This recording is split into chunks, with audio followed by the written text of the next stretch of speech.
अस्सलाम वालेकुम guys, hope you doing well. So आज हम कौरमा बनाएंगे बहुत ही आसान तरीके के साथ जी। तो हम इसके लिए 1 kg चिकन लेंगे। अच्छी तरह धो लीजिएगा इसको सिरका लगा के जी। तो हम कढ़ाई में ऑयल लेंगे और उसमें चिकन को फ्राई करेंगे। 1 kg हमारे पास चिकन है। उसका कलर जब तक चेंज हो जाए तब तक इसको फ्राई करना है जी। अब हम इसमें नमक ऐड करेंगे। ये देखें इसका कलर चेंज हो चुका है। तब तक आप हमारे चैनल को लाइक करें, फॉलो करें और सब्सक्राइब करें जी। अब हम इसको निकाल लेंगे क्योंकि इसका कलर चेंज हो चुका है।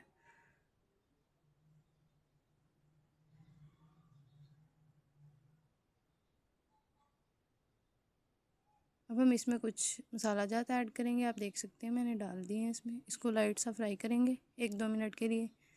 अब इसमें प्याज ऐड करेंगे। प्याज जब तक लाइट ब्राउन हो जाएंगे फिर आप इनको निकाल के ग्राइंडर में ग्राइंड कर लीजिएगा, ठीक है जी। तो अब ये इसका कलर चेंज होना शुरू हो गया, हम निकाल दिए। अब उसी घी में टमाटर ऐड करेंगे पेस्ट बना के उनका। अब इसमें हम कुटी हुई दड़ा मिर्च ऐड करेंगे 1/2 टेबल स्पून। अब हल्दी 1/2 टेबल स्पून ऐड करेंगे और इसको अच्छी तरह से भून लेंगे। इस स्टेज पे हम इसमें हरी मिर्च ऐड करेंगे कुटी हुई जी। तो ये हम जिंजर गार्लिक पेस्ट यानी अदरक लहसुन ऐड करेंगे 2 टेबल स्पून जी। तो ये जो फ्राई किया हुआ चिकन था वो इसमें ऐड कर देंगे और इसकी भुनाई करेंगे अच्छे से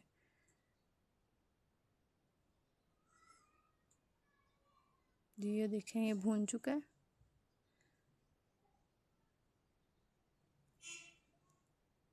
अभी स्टेज पे हम इसमें वो जो प्याज हमने ग्राइंड किए थे वो ऐड करेंगे। उनको भी भून लेंगे अच्छी तरह से। अब इसमें हम पानी ऐड कर देंगे ताकि गोश्त जो है वो गल जाए। आधा ग्लास पानी ऐड करना है आपने इसमें, ठीक है जी। ये देख सकते हैं मैंने 2 कटोरी पानी ऐड किया है।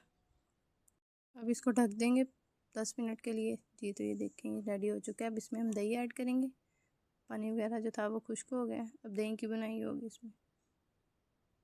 इस तरह से बहुत ज़्यादा टेस्ट इन्हेंस होता है जी। तो ये देखेंगे रेडी हो चुका है। दही वगैरह सब मिक्स हो चुका है। सब इसमें धनिया ऐड करेंगे। इस तरीके से बनाए बहुत मज़े का बनता है। ये देखिए हमने 2 हरी मिर्च ऐड की है जी। तो ये हमारा कौरमा रेडी हो चुका है। ओके गाइस, अल्लाह हाफिज़। आप सब अपना ख्याल रखना, बाय।